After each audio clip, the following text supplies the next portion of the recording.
Hello everyone, welcome back. I hope you had a great summer. Today we'll talk about the medicinal chemistry of diuretics and aquaretics. Let me start by the objectives, and as usual, any additional information I provide, if it's not written in the notes here, then you could just consider this for your own education. Um, the first objective is to be able to describe the mechanism of action for each class of the diuretics and aquaretics. We have 6 examples of the diuretics and 1 example of the aquaretics. Okay, and you want to also be able to differentiate between the diuretics and aquaretics, like as far as definition, and also discuss the limitations for each class, basically which ones could be used and what limitations each class has, what side effects, and how these side effects are related to the structure in each class, and then also relate the structural differences in each class to their impact on the efficacy and potency, and then explain the reason behind combining potassium sparing diuretics with other diuretics. Why is it uncommon to use potassium sparing diuretics by themselves? Why most of the time they are combined? Why do we combine them? And then assess the importance of the site of action of the diuretic drugs on its efficacy. As you will see, the location or the site of action for these diuretics would affect how efficient these drugs are. Okay, make sure you know which site would be the one that's responsible for the highest efficacy for a diuretic. And then of course we mentioned that already. And then finally differentiate between 2 kinds of sulfa allergy. There is something called the aryl amine sulfa allergy and the non-aryl amine sulfa allergy, or for simplicity you could just refer to it as the antibiotic sulfa allergies and non-antibiotic sulfa allergies. Okay, let's start with defining what diuretics are. They are chemicals that increase the rate of urine formation. They increase the excretion of both electrolytes and water from the body without affecting the protein, the vitamins, glucose, or amino acids. Notice that they increase the excretion of both electrolytes and water, which is different from aquaretics, which we will define soon. In the case of aquaretics, they actually only increase the excretion of water without the electrolytes. And of course, none of the aquaretics or diuretics affect the protein, vitamins, glucose, or amino acids. The first type of diuretics we'll talk about is carbonic anhydrase inhibitors. First of all, carbonic anhydrase is an enzyme that catalyzes, in other words, it facilitates the following reaction, which is the formation of the carbonic acid from water, H2O, and the carbon dioxide. So the job of this enzyme is basically facilitate this reaction, and then the carbonic acid will dissociate to provide the hydrogen ion, the proton, and the bicarbonate ion. Carbonic anhydrase enzymes are located in many places throughout our body. One of these places is actually the proximal convoluted tubule, the PCT. I provided this graph just as a quick review for you. I'm sure you have seen that before. So this is the location of the proximal convoluted tubule, and this is where the carbonic anhydrase enzyme is located. And normally, without the inhibitors, the carbonic anhydrase enzyme will convert the water and carbon dioxide into the carbonic acid, which will provide the proton, the H+. And then there is a transport system that exchange the proton, which is in the blood, with the sodium ion which is in the tubule. And this exchange process is responsible for the reabsorption of the water.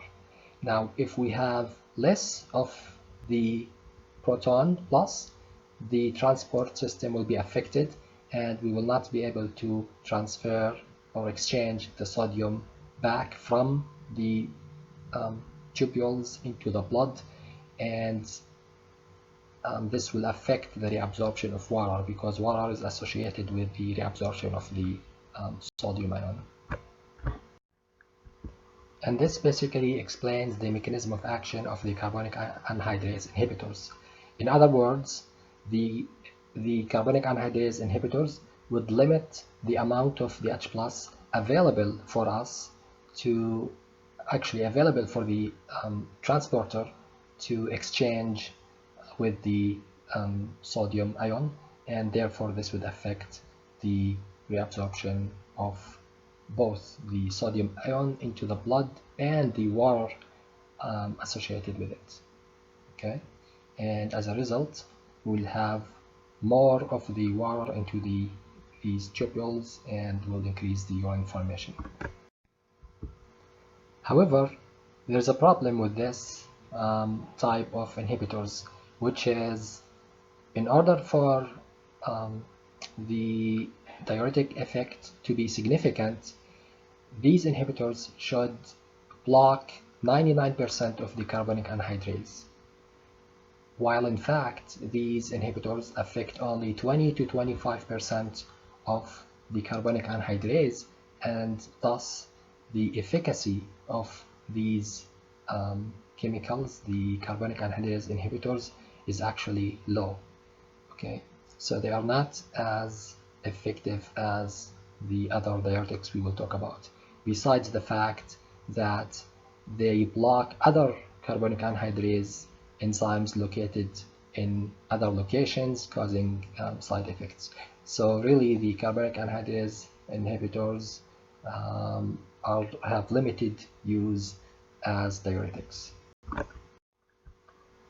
I should also point out the importance of the site of action of any of the diuretics on its efficacy.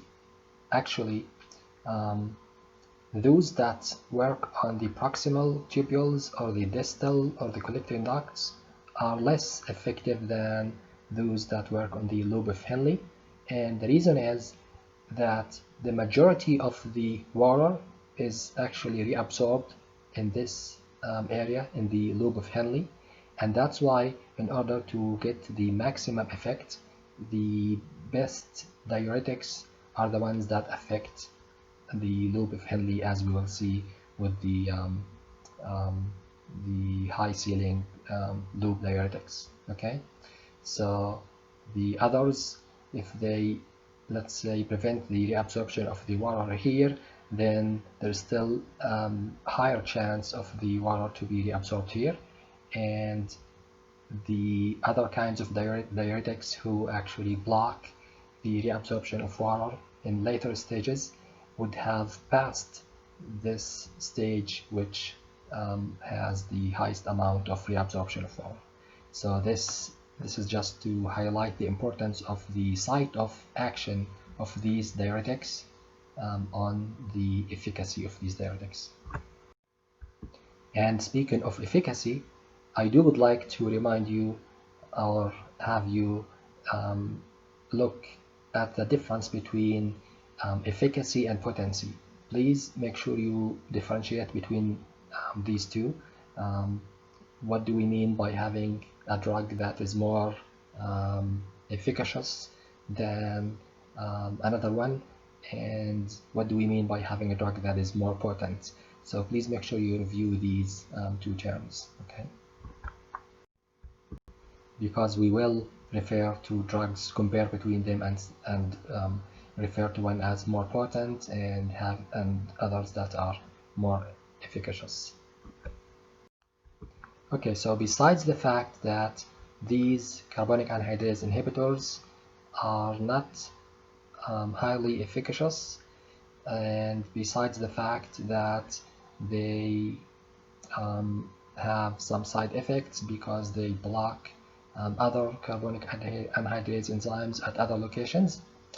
There is another problem, which is with the prolonged use of the carbonic anhydrase inhibitors, they will make the urine more alkaline, of course, because they block because the exchange process is now affected. The exchange of the proton with the sodium is affected, so less protons are um, being transported into the tubules, so the urine will become more alkaline.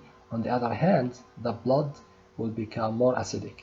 So with the continual use of carbonic anhydrase, you will have more alkaline urine, and the most serious side effect will be because of the blood becoming more acidic, which is a case called metabolic acidosis, and eventually an equilibrium will reach, and the carbonic anhydrase inhibitors will no longer be able to actually be effective as diuretics. So this limits their use into only some other conditions such as glaucoma. In the case of glaucoma, these carbonic anhydrase inhibitors, they reduce the rate of formation of the aqueous humor into the eye, and therefore they basically reduce the pressure on the eye. Another limited uses for the carbonic anhydrase inhibitors are basically in alkalinizing the urine, because, you know, as you can tell, one of the effects were making the urine alkaline. So in case if you have an acidic urine, you want to alkalinize it, then you could use the carbonic anhydrase inhibitors. And they can also be used to reduce the metabolic alkalosis. If you have a blood that is alkaline, you could use that, which actually makes sense because, you know, the prolonged use of the carbonic anhydrase caused acidic blood, so this would counteract the alkalosis. And in prophylactic, and they are used prophylactically to reduce the acute mountain sickness, which is basically due to the low oxygen level. Basically, people who climb the mountain, they have less oxygen, and then they will have, because of that, they will have alkalosis. Then the carbonic anhydrase inhibitor can be used to counteract this effect, basically as a prophylactic approach. Okay. By looking at the structures of these carbonic anhydrase inhibitors, we're going to talk about 5 structures. The acetazolamide, marketed under the brand name Diamox, and then the methazolamide and the dichlorophenamide, the dorzolamide and the bronzolamide. All of them actually contain the sulfonamide group, which is the SO2 and H2 here, and here and here you actually have 2 of the sulfonamide group and 2 of the sulfonamide group, actually no, just 1 here and 2 of the sulfonamide groups here. Anyway, so you would expect that people who have sulfonamide allergies might also be allergic to these carbonic anhydrase inhibitors, but this is actually not common, so there is no cross sensitivity reactions between these products and other sulfonamide containing drugs. We will talk about sulfonamide allergies at the end of this lecture. Okay, so let's talk about these carbonic anhydrase inhibitors.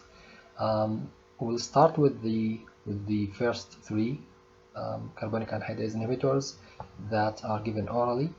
And the first one was actually the acetazolamide, which was the first diuretic that was discovered that could be given orally. Before that, it was actually some organomercurials compounds that they were poorly absorbed orally, and they had a lot of toxic effects that they are no longer in the market. So the carbonic anhydrase inhibitors were a breakthrough at that time when they were discovered. They were the first diuretics to be given orally, but as we mentioned, their diuretic effect is limited, and the systemic acidosis side effect limited their use, except in the case of the glaucoma. However, they were not able to penetrate into the ocular fluid as well as they are supposed to. So another product, which is the methazolamide, was designed by making the molecule more lipophilic by adding this CH3 group here. So now the molecule can actually penetrate into the ocular fluid and reduce the intraocular pressure in the case of the glaucoma. Yet all these drugs were actually non-selective. They can, if they are given orally or systemically, they can bind to other carbonic anhydrase enzymes and cause some undesirable side effects.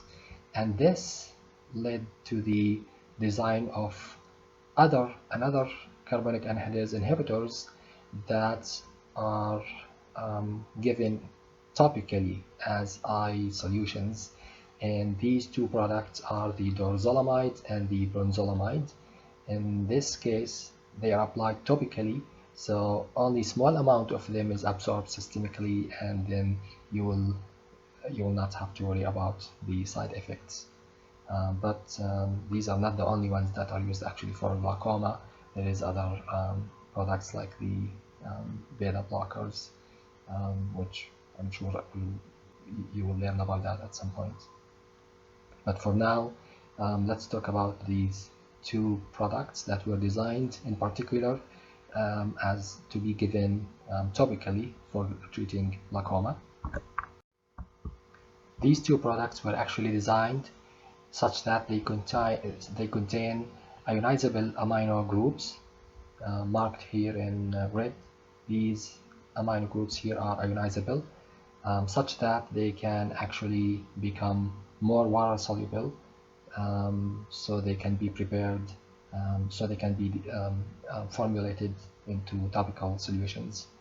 And of course, they should still have sufficient lipophilicity to penetrate the cornea.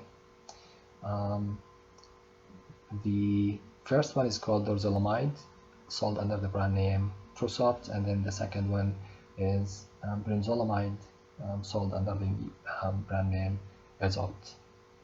There is actually a combination of each of these products with timolol, a beta blocker, and the Prosopt is, when combined with timolol, is sold under the brand name Cosopt, and then the Azopt also, when combined with timolol, is sold under another brand name called Azarga. Let me point out another thing about these two products, and then we'll finish this class of Diuretics. There is an important difference between these two products, which is that the chance of having ocular discomfort, like burning and stinging in the eye, occurs higher in those who were treated with dorzolamide. 12.2% of the people treated with dorzolamide for glaucoma were experiencing this discomfort, burning and stinging, compared to 3% in the case of the bronzolamide. Besides this, bronzolamide is actually more potent. In other words, smaller amount or smaller concentration of the drug is needed to achieve the same effect. That's why they are prepared in 1% topical solutions compared to the 2% dorzolamide. So you might think, then why do we keep selling the dorzolamide? The only advantage for the dorzolamide is actually the price. It's basically 15 times less expensive than the brinzolamide. I think the 10 milliliters of the high solution Trusopt, the cash price for it is around $10, while here it's like about $260. So most of the time, unless the copay is the same for the insurance, then doctors would want to start with the Trusopt, but then if there is any burning or discomfort, then they can switch to the Azote. Okay, the second class of diuretics we'll talk about is the thiazide diuretics. These diuretics were actually discovered in an effort to improve the efficacy of the carbonic anhydrase inhibitors. So in the search for better carbonic anhydrase inhibitors, a new type of diuretics was discovered. They were found to have better diuretic effect, yet they were weak carbonic anhydrase inhibitors. So these represent a new series of diuretics. They were found to work at a different site than the proximal convoluted tubule. They actually work at the distal convoluted tubules. Okay. Their mechanism of action is they compete with the chlorine ion at a system called sodium chloride, the sodium ion chloride ion symporter or co-transport system. This system basically transports the sodium and chloride ion from the distal convoluted tubule back into the blood, and as a result the water molecules associated with these are also reabsorbed. So by blocking this system, the water or the sodium and chloride are not absorbed, and then the same with the water molecules, and that's how the diuresis effect occurs. So they basically block the chloride ion actually. So you'd expect that these molecules should have a negative charge, and they bind to some positively charged part of the co-transport system. Anyway, so they block this system, and therefore cause release of the sodium and chloride ion into the urine. And that's why they actually they are referred to as saluretic. Sal is for the salt, so they cause a loss of the sodium chloride salt. They also inhibit the reabsorption of other ions such as potassium ion, bicarbonate ion, but to a less degree. And therefore, as you can imagine, side effects for these type of diuretics would be electron imbalances, hyponatremia, which is reduction in the sodium in the blood. So you'll see a loss in the sodium, loss in the potassium, hypokalemia, hypochloremia, also loss in the chloride ion, which causes a symptom called hypochloremic alkalosis, and in addition to loss of the magnesium, magnesemia. And the last two, the hypercalcemia, is actually increase in the calcium ion and increase in the uric acid. Not sure how these two occur, but anyhow, so these are the among side effects of these the use of these diuretics. In addition, with the long-term use of the thiazides, they can also cause decrease in the glucose tolerance, which results into hyperglycemia, in addition to increase of the lipid content in the blood, causing hyperlipidemia. So they do have some side effects, but they are not as serious as the carbonic anhydrase inhibitors, and they actually they are more efficacious compared to the carbonic anhydrase inhibitors. They have better efficacy, they produce better diuretic effect, and they are actually being used a lot. So, and to take care of these side effects, supplements are used to substitute for the loss of these ions or electrolytes. So, for example, potassium and magnesium supplements may be administered with these thiazides to treat the hypokalemia and hypomagnesemia, although it's not always necessary. So you should, I guess, patients are basically monitored for any signs of the hypokalemia or hypomagnesemia, and then supplements can be given. Example of these supplements you probably have seen in some pharmacies, the chlorocon, which is actually an extended release form, that is potassium chloride. It comes in 10 milliequivalents and 20 milliequivalents. And there is also the potassium gluconate, potassium citrate, and magnesium supplements such as magnesium oxide, sold under the name Magox. There is also magnesium lactate, which is sold under the name Mactab. And I want you to think about the way to substitute for the loss of the sodium and chloride. Something just to consider. How do you think these are being supplemented? And the note here. Also, another way to substitute for the loss of the potassium is by combining these thiazides with another kind of diuretics, which we will talk about soon, called potassium sparing diuretics. These diuretics, they will spare the potassium.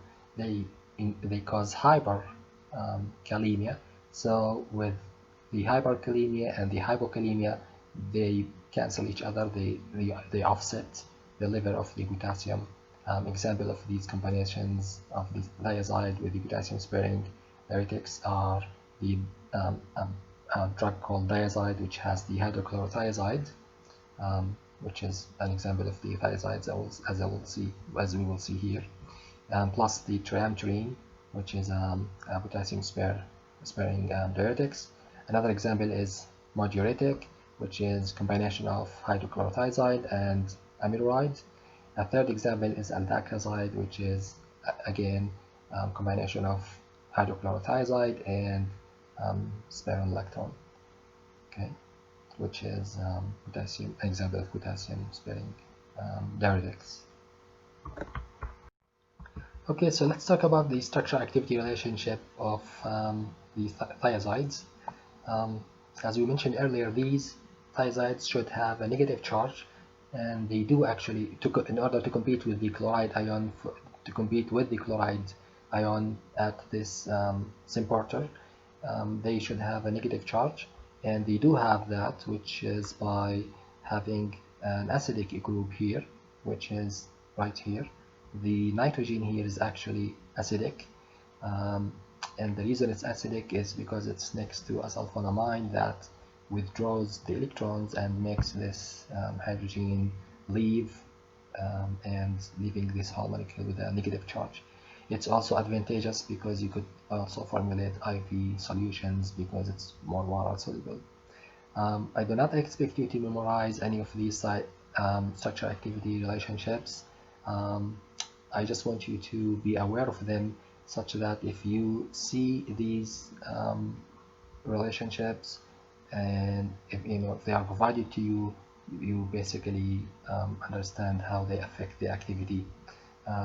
So the first one says that the hydrogen here is acidic, like I mentioned, and because of the electron withdrawing effect here. And then the electron withdrawing group addition of electron withdrawing group at this position 6, such as the chloride or the trifluoromethylene, would actually make the molecule more lipophilic, and therefore would increase the duration of action. Okay, and if you compare molecule number 3 with 7, you would see the difference where we added at position 6 a chloride that resulted into increase in the lipophilicity, and basically it became more lipophilic and has a longer duration of action. So between 3 and 7 we're actually comparing between chloride and the carbon trifluoromethyl group. In other words, both would increase the lipophilicity, but the trifluoromethylene, this one here, number 7, would increase lipophilicity further, more than in the case with the chloride, and that's why you would see this one here, number 7, with trifluoromethylene having longer duration of action. Their duration of action is between 18 to 24 hours compared to the hydrochlorothiazide here, number 3, which is between 12 to 16 hours. Other structure activity relationships are if you replace or remove the sulfonamide at number 7 here, then you would lose the activity of the molecule. What else? And saturation of this double bond here. So this bond here is unsaturated because it's a double bond. If you saturate it, means like you remove the double bond and make it a single bond, you will have examples of structure number 2 instead of 1, and these structures will have more basically diuretic effect. They have 10-fold increase in the diuretic activity. And then substitution of position 3 with a lipophilic group would also increase potency, lipid solubility, and of course anytime we increase the lipid solubility we would have increase in the duration of action. Example of these at position 3 would be the haloallyl and aryl alkyl and the thioether groups.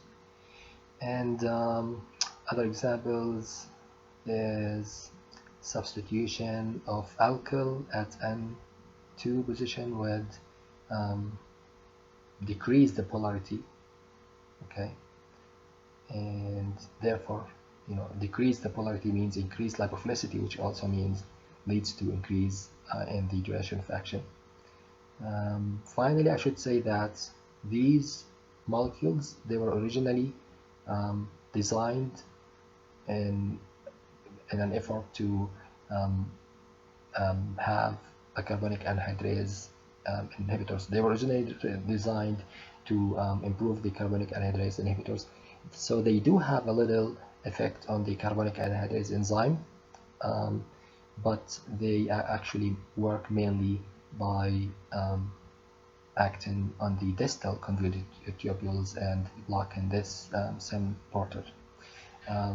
And the effects we see, the diuretic effects we see, are actually from their effect on the distal convoluted tubule by competing with the chloride ion, and it is not from the effect of their inhibition of the carbonic anhydrase.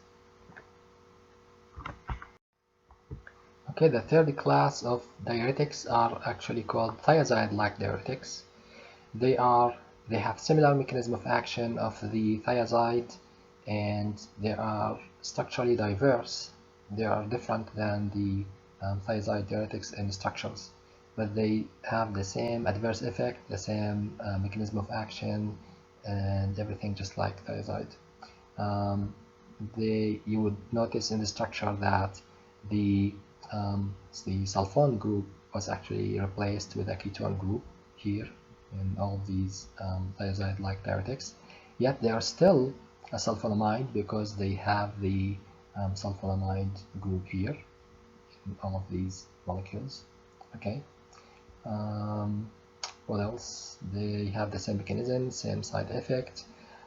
They are characterized by a longer duration of action compared to the thiazides. Okay, mainly because they bind to protein, which is actually carbonic anhydrase in the erythrocytes. As you recall, the thiazides were actually discovered through trying to improve the carbonic anhydrase inhibition. So they still maintain some of this feature as a carbonic anhydrase inhibitors, but of course minor, and it does not affect the diuresis. But because of that, they bind to the carbonic anhydrase in the erythrocytes, and then they have a longer duration of action. The longest of them is actually the indapamide, which has like 8 weeks of um, duration of action. Chlorthalidone has between 48 to 72 hours. The chenethazone has from 18 to 24 hours, and the metalazone has between 12 to 24 hours. There is something unique about the metalazone and the indapamide, is that they have an increased potency. And again, I want you to differentiate between potency and efficacy.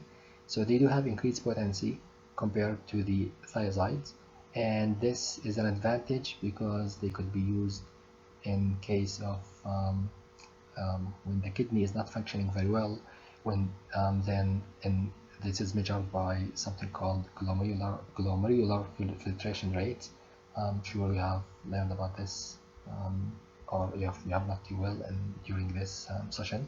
So if the rate drops below 40 ml per minute, which means the kidney is not functioning very well, so then in these cases drugs like indapamide and metalazone, or these diuretics, can still be used, unlike the other thiazides, and of course the previous classes of the carbonic anhydrase. In fact, we will see the same thing with the loop diuretics, the next class. They can actually be used in such cases because they have great efficacy. Okay. The next class of diuretics are the high ceiling or the loop diuretics. And again, just like with the thiazides, in the search for diuretics that have better efficacy than the carbonic anhydrase, this class of diuretics was discovered, the loop diuretics or the high ceiling, and they actually produce the greatest diuresis compared to all the others, and that's why they are called high ceiling diuretics. And the reason they produce the highest diuresis is because they act on the loop of Henle, and as we explained earlier, at loop of Henle is where the most of the water is reabsorbed, and therefore by blocking the what's called sym-porter system or the co-transport system, by blocking the reabsorption of the sodium potassium chloride, then the water in the loop of Henle is not reabsorbed, and then that's how you see all the effects, the diuretic effect of the loop diuretics. And like I mentioned a minute ago, they are actually, this is advantageous. The fact that they are strong diuretics is advantageous in cases where you have a very low glomerular filtration rate. Okay, like we mentioned here with the indapamide and metalazone. They do have some effect on the proximal and distal tubules, but their main effect is in the loop of Henle. Another unique feature of these diuretics is their quick onset of action.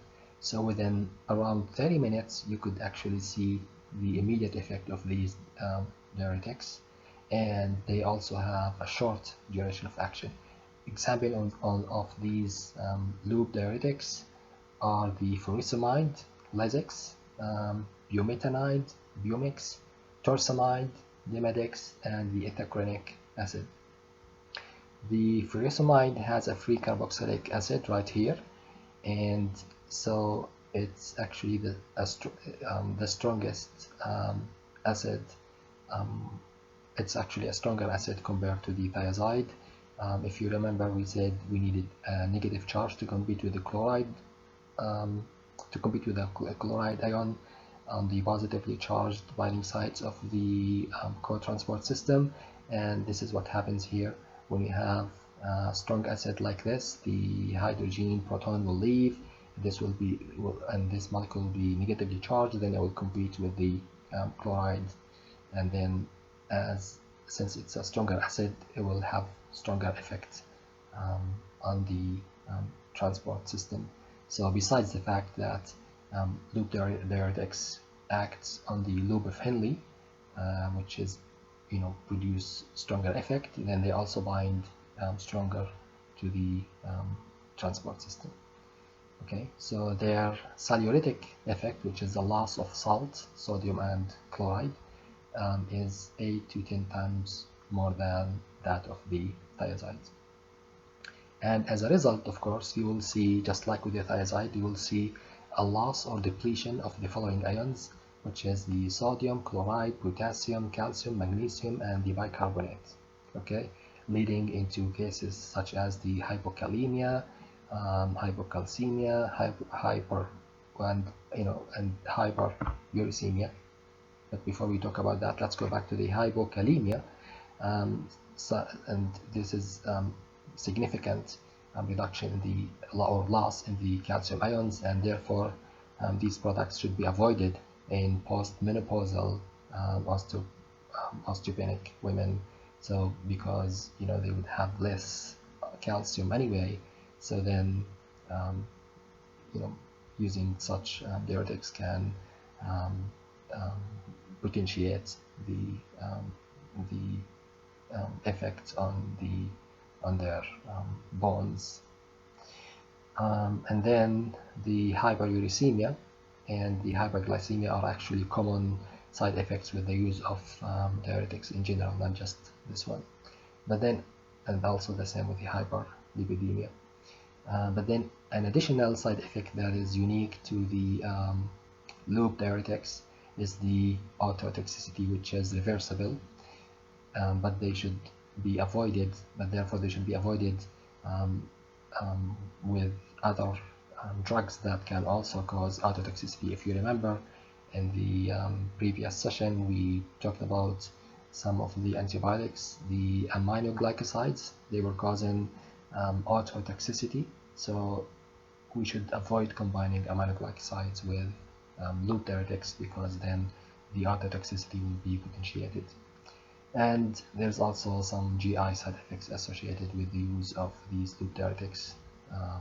So actually these side effects are applies not only to the furosemide but to the majority of these loop diuretics. Okay. In the case of the furosemide, it can actually be given orally or parenterally if a faster action is needed, as in the case of the pulmonary edema. Then you could provide it IV. But I mean, even with the oral administration, it's still 30 minutes. That's still considered a quick onset of action.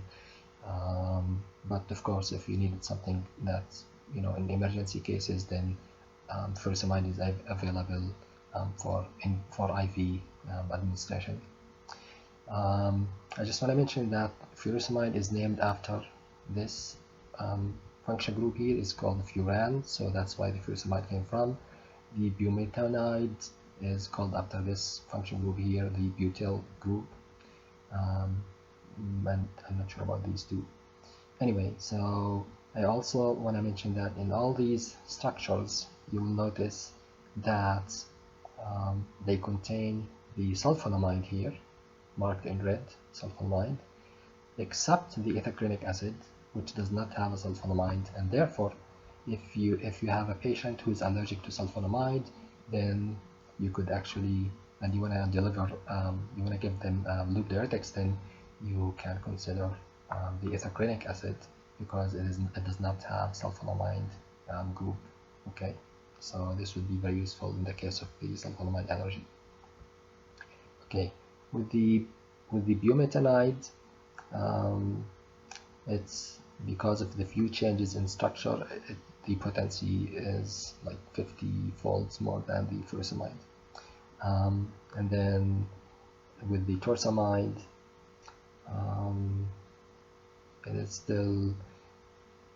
it has a different function group here, but it's still considered a sulfonamide. Okay. One unique feature of the torsamide compared to the others is that it does not work on the proximal tubule, well, unlike the others, and therefore it does not affect the excretion of the phosphate or the bicarbonate. So apparently, and of course, all of them, their major site of action is the leukophilin, but all of them except the torsamide, they have some effect on the proximal and distal tubule. Now, in the case of the torsamide, it does not affect the proximal tubule, and apparently that's where the site where the bicarbonate and phosphate is excreted, and therefore, in the case of torsamide, we don't have to worry about the loss of these two because of the fact that it does not affect the proximal tubule.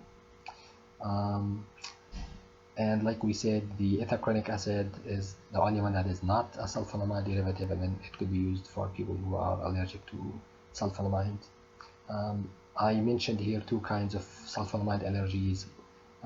Basically, the non-antibiotic sulfonamide, and I'll explain this later at the end of this lecture, because there are two different kinds of sulfonamide allergies. Ethacronic acid is administered orally, and it has 1 hour onset of action and lasts for 6 to 8 hours. The ethacronic acid is actually the least potent among all of them, okay, and it is not widely used because of its greater incident of ototoxicity and because of its serious side effects.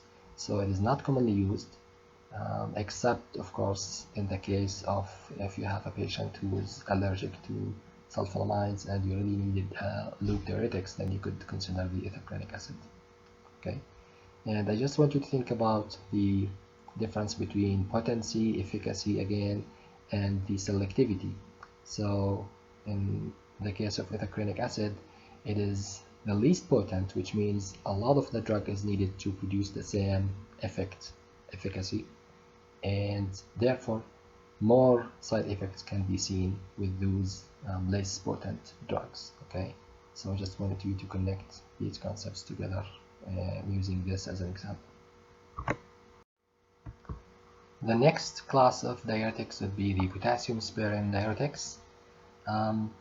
As you have noticed with all the previously discussed diuretics, hypokalemia was always a side effect of these medications, and hypokalemia is actually could be very dangerous, very serious, because it can affect the way your muscles function, in particularly the cardiac muscle.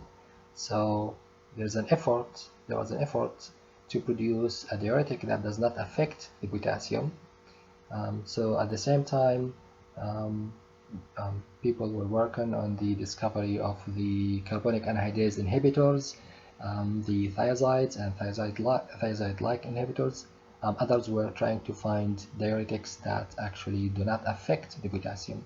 So with this search, two classes of potassium-sparing diuretics were discovered. One is a class that contains two products called the amiloride and the triamterene, amiloride and triamterene, and another one is the mineralocorticoid receptor antagonists, such as spironolactone and eplerenone. Okay, so these are actually weak diuretics, but they are generally used to offset the effects of the loss in potassium caused by the previously mentioned diuretics. Okay, this means that they are normally not used alone, but they are used in combination with other diuretics. So the other diuretics would cause loss in the potassium. These potassium-sparing diuretics would actually increase the potassium level in the blood, and by combining the two, you would have a balance of the potassium. The first class is the amiloride and the triamterene. They actually block the sodium channel in the late distal convoluted tubule, as well as the collecting ducts. So therefore the sodium is not reabsorbed, but the potassium is not secreted. In other words, they basically inhibit the reabsorption of the sodium, so it stays in the collecting duct and released. But then sodium is normally reabsorbed and exchanged with potassium, and therefore by preventing the exchange of the sodium with the potassium at these places, the collecting duct and the distal convoluted tubule, by preventing the exchange of sodium potassium in these places, then the potassium is reserved into the blood, and that's how the potassium is spared, and it's actually causes hyperkalemia.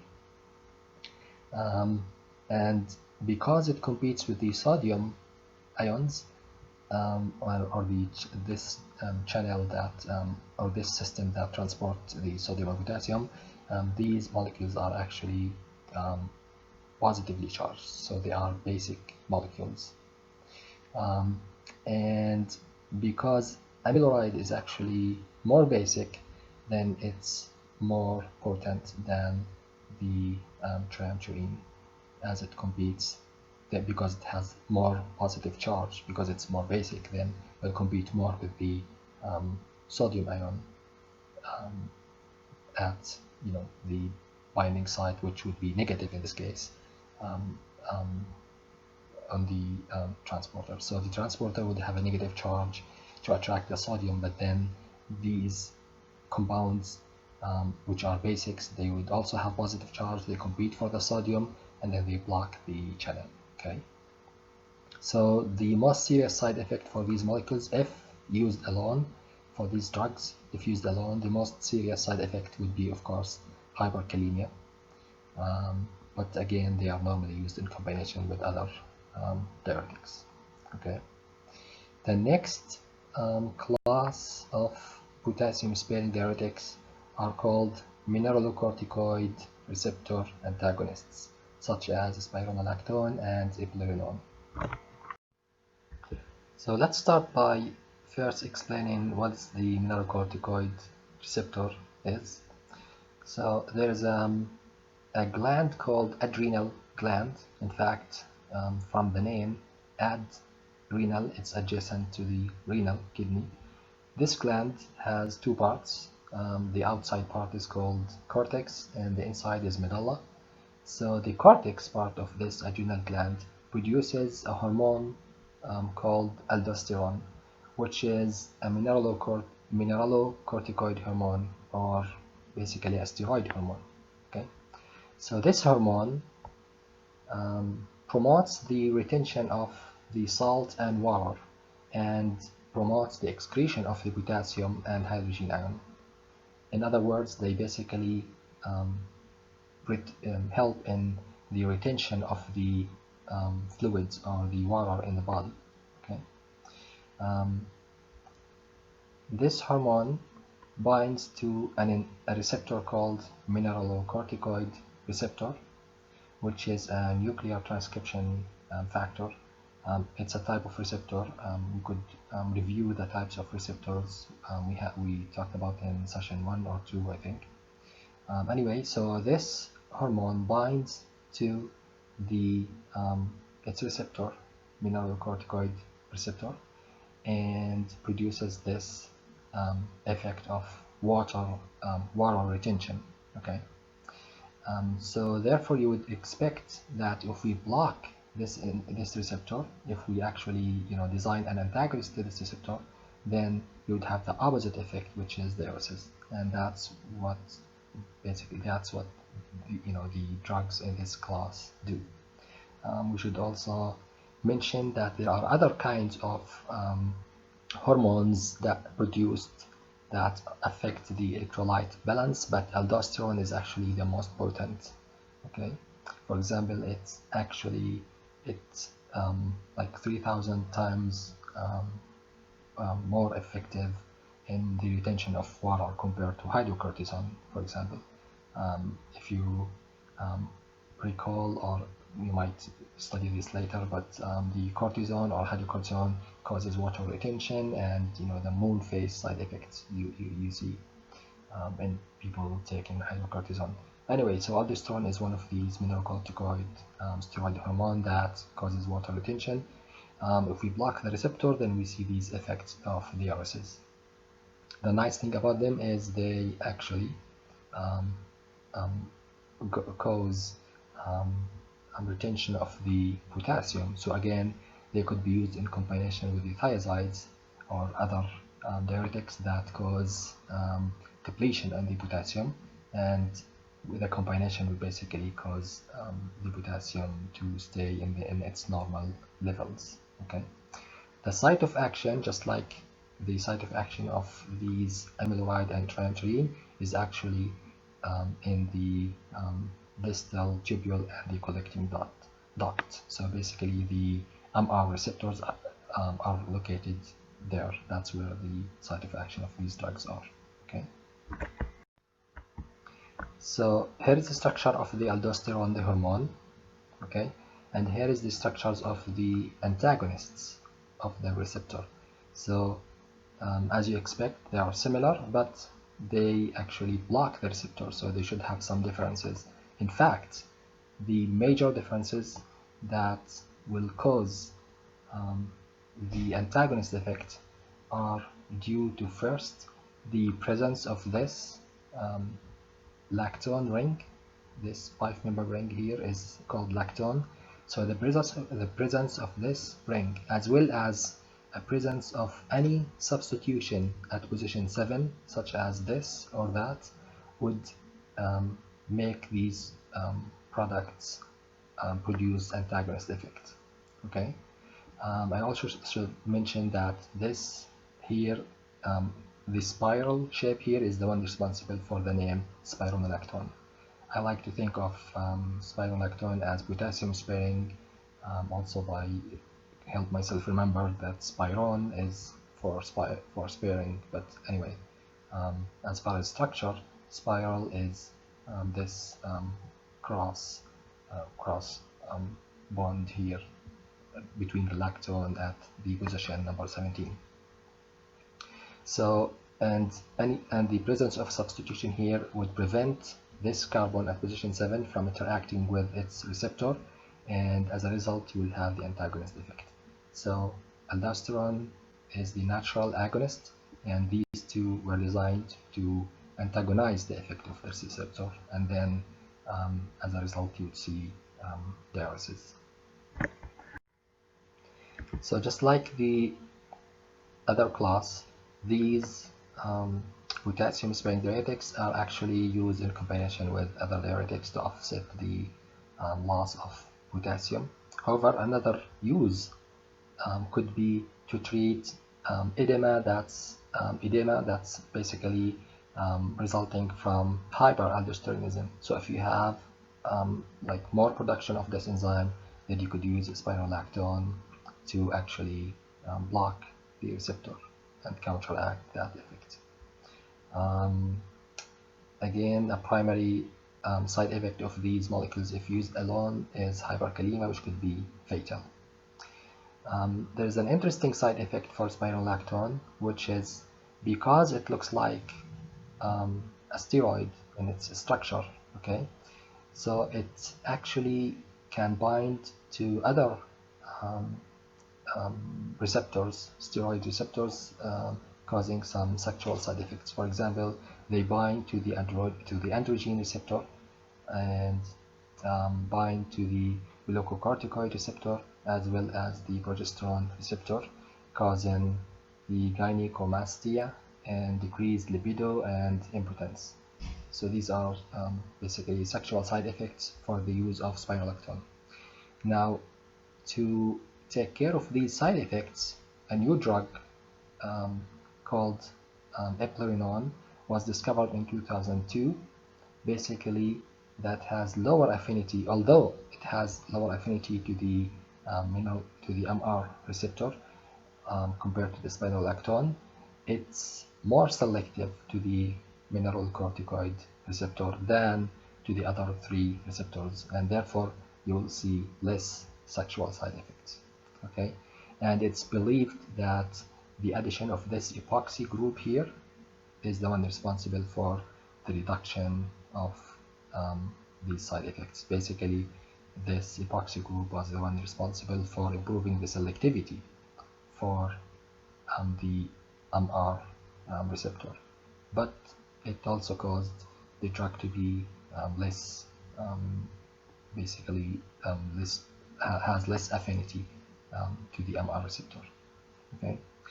Another feature or another point we should mention about the eplerenone is that it is extensively metabolized by the CYP3A4 to inactive metabolites, and therefore we should be cautious of combining this drug with any other drugs that affect the CYP3A4, basically the ones that inhibit this enzyme, such as ketoconazole or erythromycin.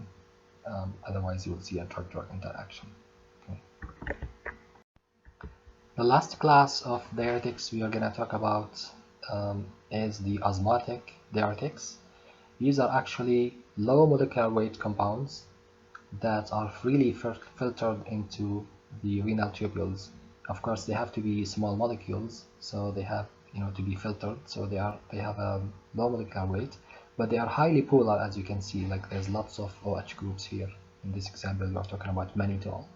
So once they are in the renal tubule, they cannot be reabsorbed back again because they have high water solubility because if they are highly polar, and therefore they increase the osmotic pressure, causing all the water and electrolytes to be secreted into the tubules, causing loss of the water and causing the diuresis. They cause electrolyte disturbances such as hypernatremia, increase in the sodium ions, and hyperkalemia, increase in the potassium ions, which is actually opposite to what we have seen with all the others, all the other diuretics, okay, such as the all of them except the potassium sparing one. So apparently they cause the secretion of the water molecules and electrolytes, but they cause more secretion of water molecules than they do to the electrolytes. So they leave some of the other electrolytes, like the sodium and potassium, in the blood. So they cause an increase in the concentration of these ions, leading to hypernatremia and hyperkalemia. Anyway, the most commonly used one is mannitol, but this class of drugs is actually has limited use. Mannitol has poor oral absorption because it's highly water soluble, and I want you to think about that. How can it have poor oral absorption if it has very high water solubility? I hope you still remember, from the basics of the orally available drugs that could be administered orally, Lipinski's rule and things like that. If not, we can review them in the class. Again, this class of diuretic has limited uses. They are not commonly used. The only example I can think of, which although it's outside of my area of expertise, but it might help to mention that mannitol is basically used as a prophylaxis of acute renal failure, like after a surgery or after some incident, that if there's a fear for an acute renal failure, then that could be mannitol could be an option. Anyway, so this will conclude this class of diuretics, and next we'll talk about the aquaretics. Okay, so like we mentioned earlier, aquaretics, the only difference between aquaretics and diuretics is the fact that with the aquaretics, they only cause water excretion. They do not affect the electrolyte balance. In other words, they cause only the excretion of water without any electrolytes. Unlike the diuretics, which affects both water and electrolytes. And that this is a major difference between the two. And in this class, and in these kind of aquaretics, we only have one class as an example. And I also want to mention that aquaretics are preferred over diuretics in a case for treatment of hyponatremia. Like if a patient has hyponatremia, basically low level of sodium, then aquaretic would be preferred over diuretics. Think about it. If you look at all the other classes, except for of course, the osmotic diuretics, all the other 5 classes, all of them would cause the excretion of sodium and the water associated with it, basically causing diuresis and at the same time loss in the sodium ions, um, basically causing hyponatremia. So if you have a case of hyponatremia already, then you should consider using aquaretics instead of the diuretics. But there's also other uses for the aquaretics, basically the antidiuretic hormone antagonists, or also known as vaptans, which is like the case of the congestive heart failure and the edema associated with that. But anyway, this is just worth mentioning. I thought this would be more worth mentioning. So let's start with this class of drugs called vaptans, or the antidiuretic hormone antagonist, or the vasopressin antagonists. So there is a hormone that is important in regulating the urine formation. It's called the antidiuretic hormone, or ADH, or it's also called vasopressin. This hormone is actually released from the posterior part of a pituitary gland. So the pituitary gland has 2 parts, anterior and posterior. This gland is located at the base of the brain. So the posterior part releases this hormone called vasopressin, and this hormone is responsible, actually is released in response to reduced blood pressure and elevated plasma osmolality. So which makes sense. Basically, if the blood pressure is reduced, then you would want to retain the water from being excreted. So this hormone is released, and it affects the basically the kidney and makes the water reabsorbed, and basically fixes the reduction in the blood pressure. It's also released whenever there's an elevated plasma osmolality. Basically, if the osmotic pressure for the plasma is increased, then again you want to retain the water from being excreted into the kidney, through the kidney. Okay, so so now we have this hormone that acts as an antidiuretic hormone. So by blocking this hormone, or by blocking its receptor, then you'd have the opposite effect of that, which is basically more water being released. Okay. There are 3 kinds of receptors so far that are being discovered where the vasopressin hormone binds to. These are the V1, A and B, and then V2.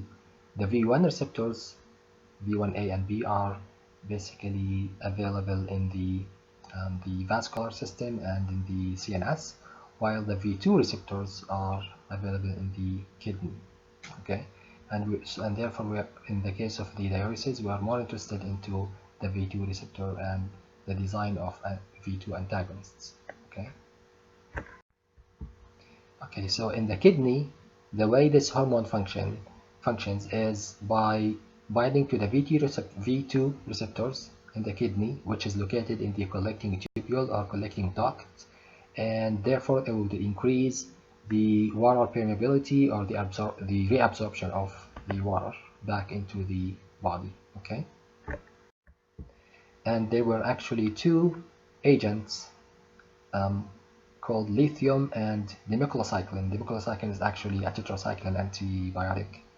So there were 2 agents that would bind non-selectively to all these receptors, the V1, A, B, and V2. So these were actually the only ones known when this hormone was discovered and the action of this hormone was discovered. So but then the dimethylcycline was used more often because of the many side effects associated with the use of the lithium administration. But again, it is actually um, you know less specific. It has less selectivity again because it binds to all these receptors. It's been replaced by new products. So the new products are known as vaptans. The first one of them is called canivaptan, which is currently available only as IV infusion. I mean, IV administration, and it binds to both V1A and V2. So it's still, it has better selectivity, but is not as selective. Plus, it is only available through IV infusion. Um, Recently, three products called tolvaptan, lexivaptan, and setavaptan, they were designed such that they can be given orally, and they are only selected to the V2 receptor. These two, the lexivaptan and the setavaptan, are still under clinical trials, but the tolvaptan was approved by the FDA. It is sold or marketed under the name Samska, and it is effective in treatment of cases of hyponatremia. Like I mentioned earlier, when you have hyponatremia, then it's better to use such kind of diuretics. Um, and it can also be used with other medications to treat congestive heart failure. You will learn about the congestive heart failures and the blood pressure medications in session 6, and then we'll visit this again. Um, Finally, there are some medical conditions that, including the congestive heart failure. Um, there are some medical conditions where you have, excessive excretion of the antidiuretic hormone, causing water retention, and in this case, or hyponatremia, basically. And in this case, baptans could be useful. So, just some, few clinical information here. The last thing I'm going to talk about is the sulfa allergies, because many people get confused, including some pharmacists and doctors about the sulfa allergy. Actually, there is two kinds of sulfonamide allergies. One of them is called um, the aryl amine sulfonamide allergy, also known as the antibiotic sulfonamide allergy, and another kind is the non-arylamine sulfonamide allergy, or also called as the non-antibiotic allergies. And there is actually no cross sensitivity or no cross reactivity between these two groups of sulfonamides drugs.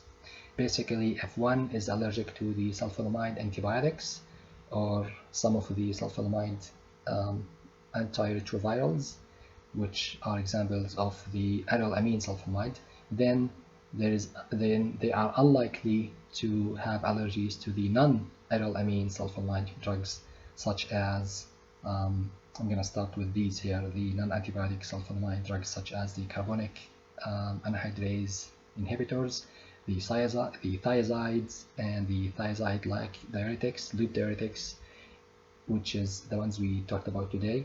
And there are other drugs that are contains the sulfonamide, such as sulfonylureas, the anti-diabetic drugs, which we will talk about in the future, like glipizide, clemipiride, gliclazide, and glipiclamide.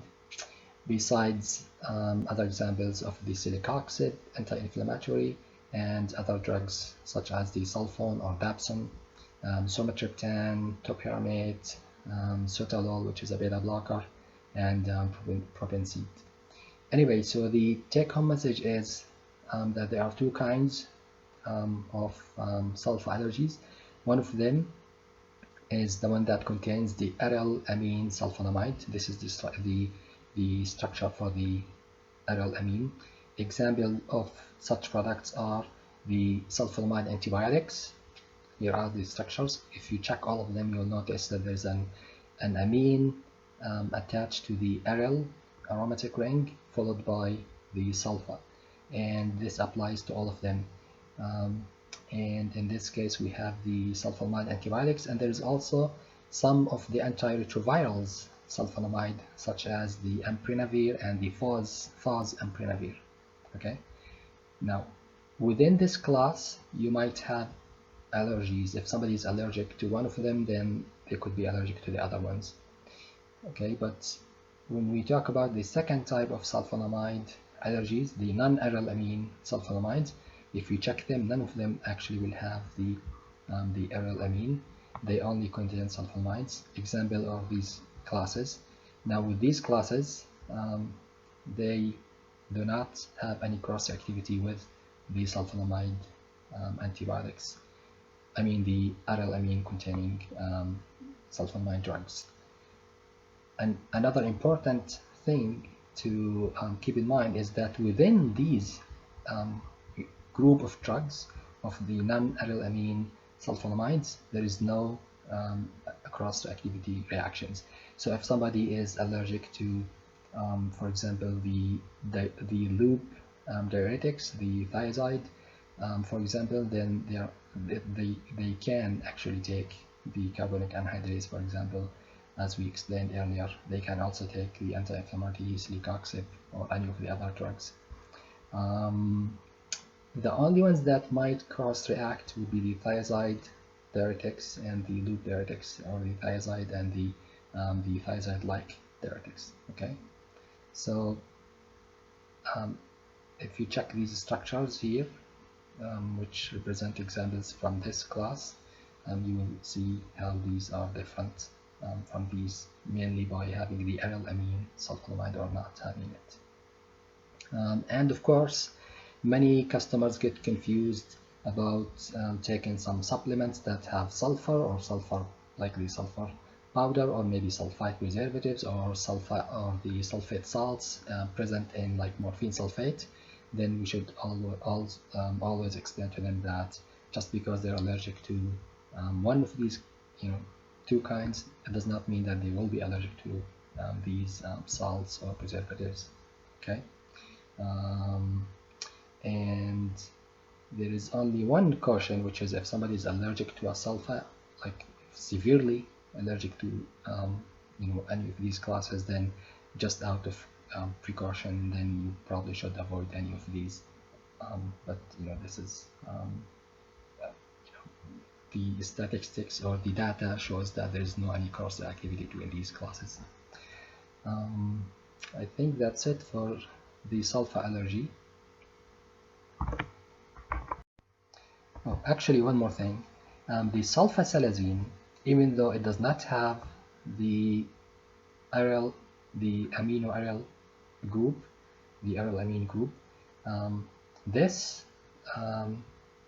antibiotic, actually, once it's inside the body, this double bond is cleaved and produces the acetyl salicylic acid plus a product called sulfapyridine, which is actually, if you substitute the double bond here with hydrogen, 2 hydrogens on each of the nitrogens here, it will make it look like this, which will have the aryl amine sulfonamide, and in this case it would be be considered among the sulfonamides that can have allergies for people who are allergic to aryl amine sulfonamides. In fact, in this figure here, this structure should be moved here, but it's corrected here, so here you will see that the sulfasalazine is listed among the aryl amine sulfonamides. Okay. Finally, just for fun, there has been some abuse of the diuretics by some sports people who play sports. They use them to either lose weight or maybe to mask the content of some other drugs like amphetamines that they take. So just something to keep in mind or consider for your information that some examples like the furosemide or triamterene or hydrochlorothiazide are the most commonly ones used to eliminate the traces of any other drugs that these people can abuse, and that's why the use of diuretics by athletes have been actually banned since 1988. Okay.